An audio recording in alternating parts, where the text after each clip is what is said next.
work the following out without using a calculator. 6 times 4 squared.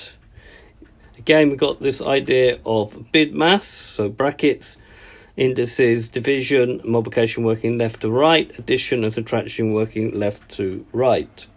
So you've got 6 times 4 squared. So first of all, we have to do the raised to the power. Now 4 squared means 4 times 4. So that will now become 6 times 16.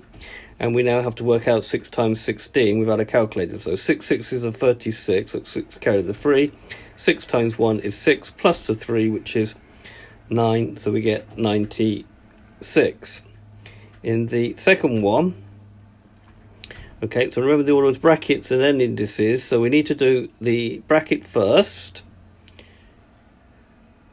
Okay, these brackets were written into the question, so we have to do it. So we're going to have to become 27 divided by 3. 6 minus 3 is 3 squared. Now 3 squared is 9, so this now becomes 27 divided by 9. And 27 divided by 9 is equal to 3. So this has been a video to show you how to do BIDMAS when we have powers and brackets. I hope you've understood, and I thank you very much for watching.